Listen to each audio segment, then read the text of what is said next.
How's it going, everyone? Happy Friday. Back from my epic visit to Disney for my very first time there.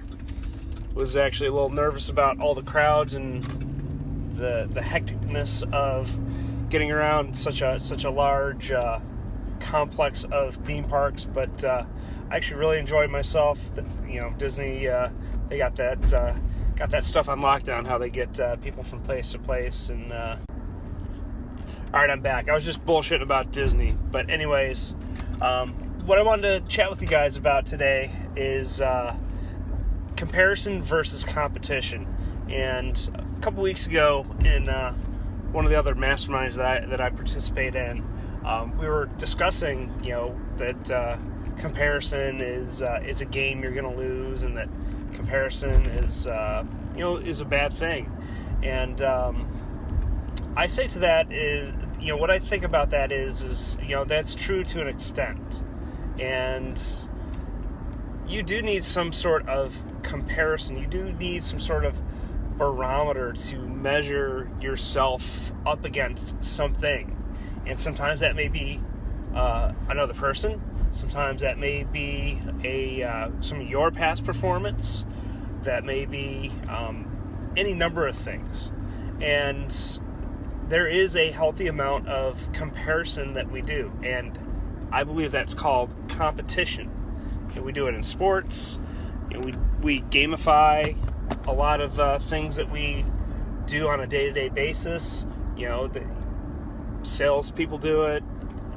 Any number of people turn things into a competition, to a challenge, to gamify whatever they're doing. And yes, Rick, we do need some sort of barometer.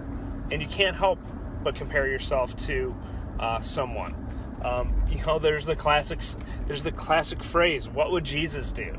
We compare ourselves to these iconic figures in history, and there's definitely some certain behaviors that we try to emulate, from those people that we look up to.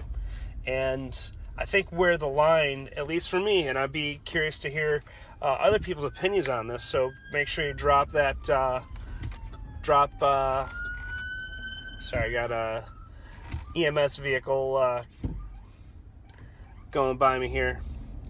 But where I draw the line is your intentionality about how you're going about comparing yourself.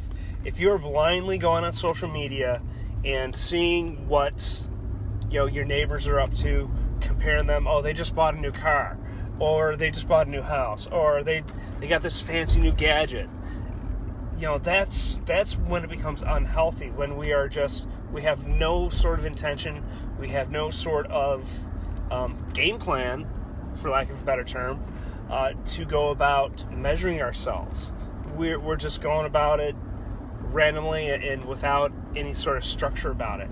But if we take a step back and put some serious thought, some serious put it into a game plan as a way for you to measure your progress along the way, I think that's a healthy healthy comparison. And I call that a competition.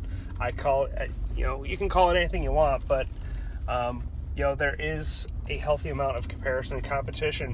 One can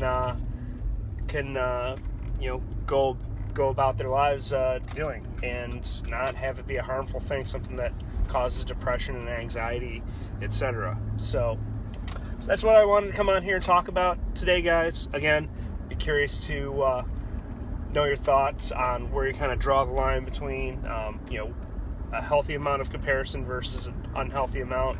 Where does it cross the line for you? If you simply enjoyed hearing what I had to say here, give me a thumbs up, give me a heart. Share this with a friend or family member who might need to hear this message. And if you want to explore this topic or any of the other topics, or simply get to know me a little bit better, feel free to schedule a connection call with me. You can do so at kenyaziska.com/call, and take you right to my calendar. You can pick a 15 to 30 minute time slot to just have a chat with me, see what I can help you out with in the short amount of time we'll spend on the phone, and look forward to connecting with as many people as I can here in 2019. Already had a few people take advantage of that, and really enjoyed our chat. So, all right, guys, that's all I got. My voice is starting to go again. This pollen is kicking my ass for some reason, but gonna keep doing these. Not gonna let that stop me. All right, guys, have a great one, and talk to you later.